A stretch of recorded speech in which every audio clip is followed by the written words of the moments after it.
안녕하세요. 하루 필수 말씀 충전 하필큐티 조정환입니다. 오늘 함께 나눌 하나님 말씀은 요한복음 15장 1절에서 17절까지 말씀입니다. 나는 참 포도나무요 내 아버지는 농부이시다라고 하시면서 이제 예수님께서 포도나무로 등장하시는 것을 우리가 보게 됩니다. 우리는 하나님과 또 아들 예수님께서 어떻게 서로 상호 간에 내주해 계시는지에 더 함께 살펴봤고, 이 안에서 우리가 예수님께서 영광을 받으시고 승천하신 이후에도 성령님을 통하여서 서로 상호 내주함 가운데 우리 신자들이 함께 머무를 수 있다라는 것을 살펴봤어요. 이 이야기를 확장시켜서 이제 예수님께서 이렇게 하나 되는 과정들을 더 잘 설명하시기 위해 포도나무라고 하는 이야기를 비유적으로 상황 설명을 하시는 걸 읽게 됩니다. 우리는 다른 공간복음서들에서 이스라엘이 포도원으로 등장하는 것을 보게 돼요.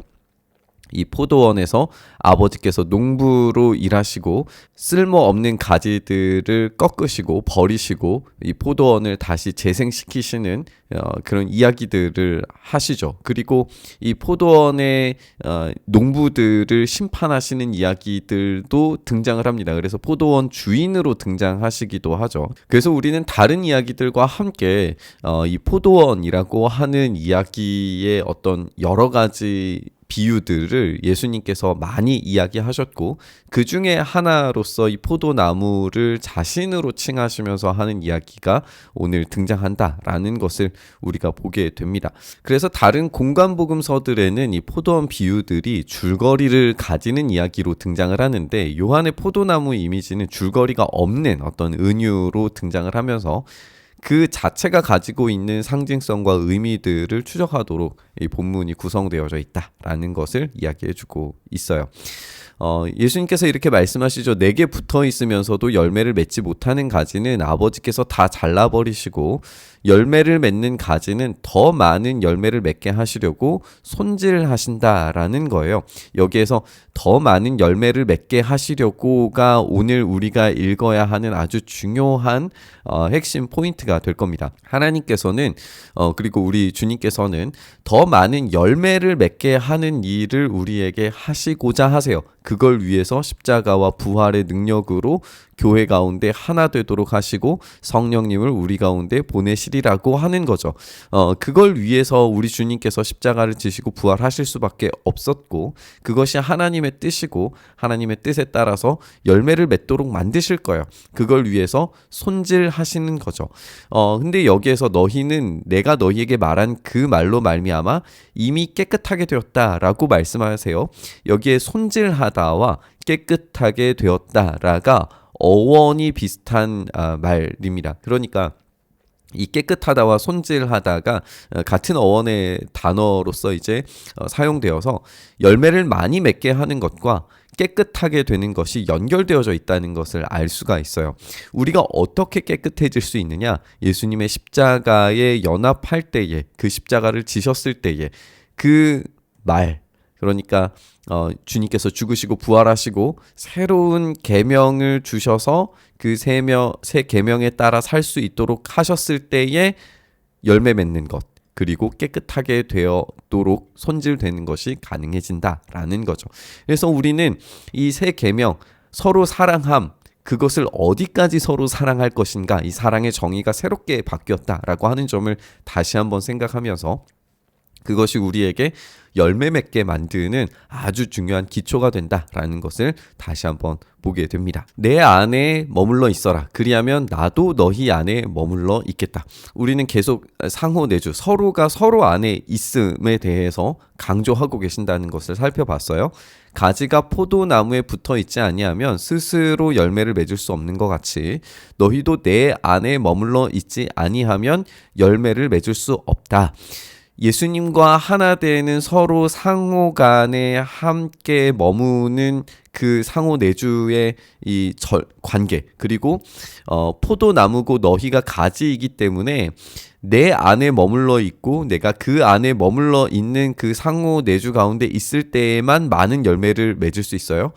나를 떠나서는, 예수님을 떠나서는 아무것도 할 수 없다. 이 절대적인 의존성을 우리가 보게 되죠. 예수님을 떠나서는 절대 어떤 열매를 맺을 수 없다라는 것을 확실히 이야기하고 계세요. 우리 스스로 열매를 맺는 삶을 사는 것이 아니라 예수님께서 성령님을 우리에게 보내주시고 이 성령님을 통하여서 예수 그리스도께서 하신 말씀을 떠올리게 만들고 그것을 실행할 수밖에 없게 만들고 그 실행이라고 하는 것이 새 계명으로 서로 사랑함을 통해서 이루어진다라는 이 연결고리들을 우리가 주목해서 살펴보면 결국 우리가 절대적으로 우리 스스로는 불가능하고 예수님 안에 있을 때에만 이 열매 맺음이 가능하다라는 것을 계속 발견하게 됩니다. 이렇게 우리가 잘 아는 것처럼 가지가 꺾여져서 그 줄기 가운데서 떨어져 나가면 아무것도 할 수 없는 것처럼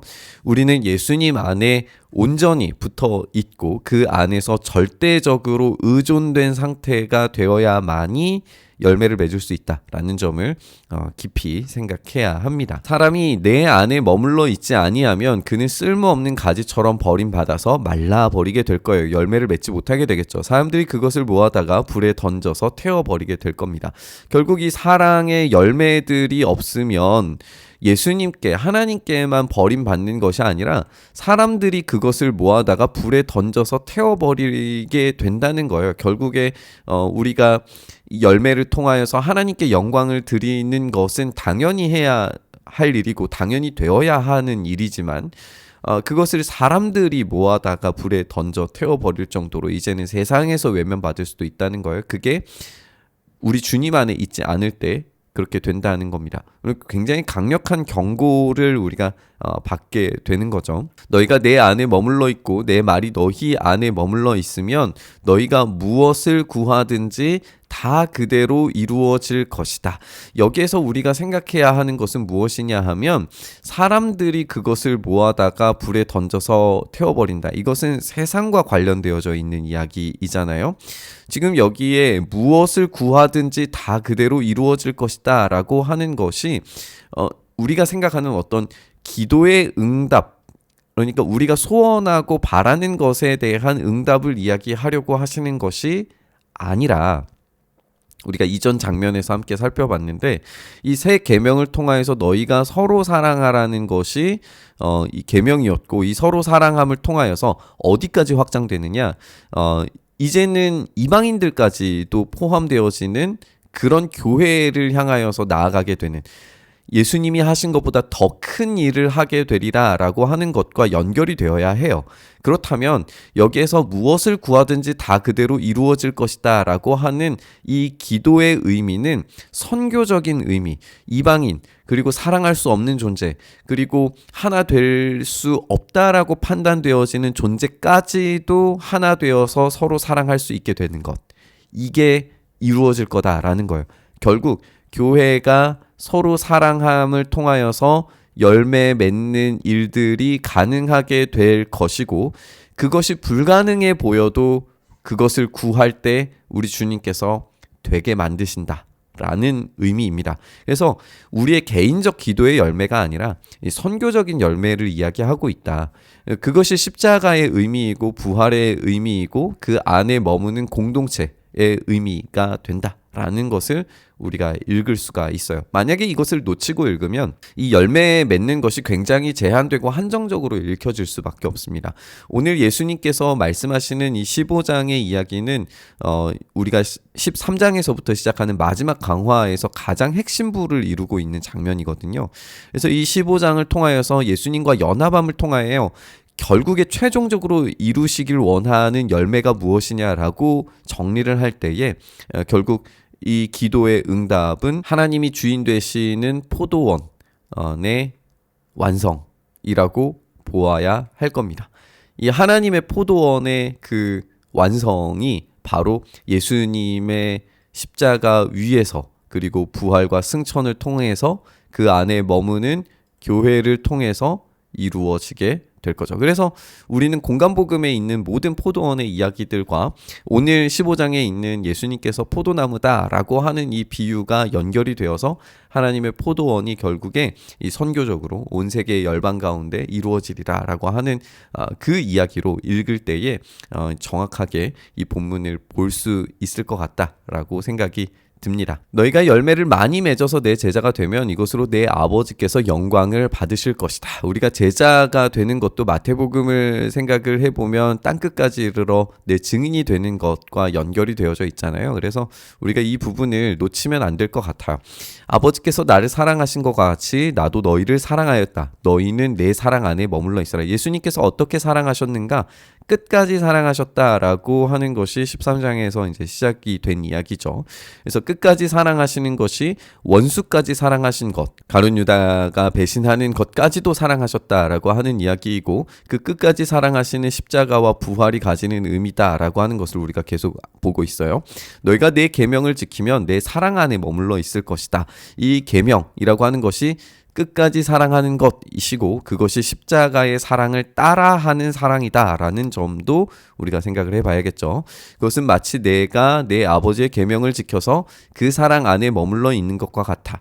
여기에서 이 아버지의 계명을 지킨다라고 하는 것은 모든 율법의 완성을 이루신다라는 것이고, 그것이 수동적인 율법이든지 아니면 능동적인 율법이든지 모든 것을 다 이루시고 성취하셨다라고 하는 점을 생각을 할 때 아버지께서 주신 그 계명 안에 자신을 온전히 두셔서 모든 것을 다 완성시키시고 또 성취하셨다라는 점도 우리가 생각해 봐야 해요.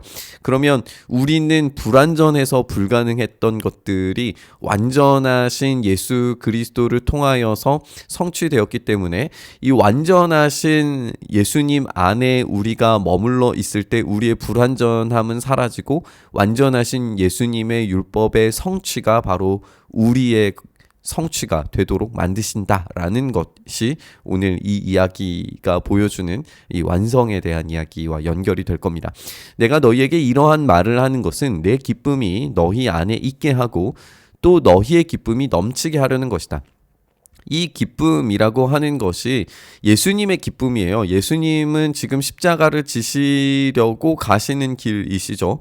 얼마나 불안과 또 이 아픔과 고뇌가 있으셨는지에 대해서는 여러 본문을 통해서 우리가 확인을 할 수 있어요. 그럼에도 불구하고 내 기쁨이라고 말씀하십니다. 그러면 이 기쁨의 이유가 무엇이냐 하면은 우리가 다시 살아나는 것, 그런 전적인 사랑 때문에 예수님께서 기뻐하시는 거예요. 그렇기 때문에 상황과 환경이 우리를 기뻐하게 만드는 것이 아니라 그 최종적인 결과를 놓고 기뻐하시는 것이고, 그것이 바로 두려움을 내쫓는, 세상을 변화시키는 사랑이다라는 것을 우리가 알 수 있습니다. 내 계명은 이것이다. 내가 너희를 사랑한 것과 같이 너희도 서로 사랑해라. 예수님께서 사랑하신 것이 십자가로 자기를 완전히 내어주시듯 사랑하신 것이라면 우리 또한 그렇게 사랑해야 됩니다. 이때 예수님께서 사람이 자기 친구를 위해서 자기 목숨을 내놓는 것보다 더 큰 사랑은 없다라고 말씀하시면서 내가 너희에게 명한 것을 너희가 행하면 너희는 나의 친구다라고 말씀하고 계세요.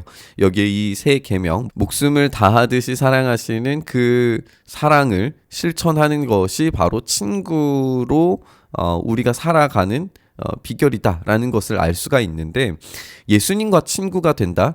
이게 얼마나 엄청난 이야기인지를 생각을 해보면 그 당시에 어떤 신적인 개념들을 생각해 볼 때 신 앞에서 인간은 무조건 종일 수밖에 없어요. 근데 예수님은 지금 종인 우리를 친구로 격상시키시겠다는 거예요. 친구로 격상된 우리는 더 이상 종은 그냥 시키면 무조건 다 할 뿐인 존재인데, 친구로서 하나님께서 이 포도원의 주인이신 분께서 가지고 계시는 계획에 대해서 숨김없이 들을 수 있는 가치 있는 존재가 되게 만드셨다라는 겁니다. 그러니까 얼마나 놀라운 특권을 우리가 가졌는가를 생각해 보게 되죠. 그러면 이것을 지금 우리도 가지고 있는가? 예 라고 말할 겁니다. 왜냐하면 하나님의 계획이 비밀이 아니라, 더 이상은 비밀이 아니라 완전히 드러나게 되었기 때문에 그래요. 예수님의 십자가를 통하여서 모든 세상이 완전히 죽음이 심판이 됐고, 그 심판 앞에서 예수님을 믿고 따르는 자들, 십자가 그 사랑을 실천하는 자들에게는 부활을 주실 것이고, 이 부활을 통하여서 최종적인 심판이 이 땅 가운데 있게 될 텐데, 이 최종적인 이 심판 앞에서 결국에는 우리가 영원한 생명을 얻게 될 것이다 라고 하는 이야기를 우리에게 주셨단 말이에요. 그게 영원한 계획이고 하나님의 준비하신 계획이란 말이죠. 그것을 성취하셨고 또 이루실 거예요. 그걸 우리가 알고 있다는 겁니다. 알고 있다라고 하는 것이 무지에서부터 알무로 참된 지식으로 나아가는 것이고, 그렇게 될 수밖에 없는 이유가 종이 아니기 때문에, 친구이기 때문에 가능하다라는 것을 알게 됩니다. 이것을 믿는 자들만 이 비밀에 대해서 확실한 확신을 가지고 살 수 있게 되겠죠. 만약에 친구가 아니면 이 이야기에 대해서 확신이 안 생깁니다. 생길 수가 없겠죠. 믿어지지가 않기 때문에 그렇습니다. 그러나 진짜 참된 친구라면 주님께서 마지막 최종적으로 우리에게 하시는 일도 믿어지게 될 겁니다. 예수님께서는 내가 너희를 종이라고 부르지 않겠다. 종은 그 주인이 무엇을 하는지 전혀 알지 못하지만 친구라고 부르심으로써 아버지께서 계획하신 모든 것을 우리에게 알려주십니다. 이것이 이 십자가와 부활을 통하여서 명백하고 정확하게 우리에게 드러났고, 이것이 우리에게 한마디로 말하면 보여지는 케이스가 된 거죠.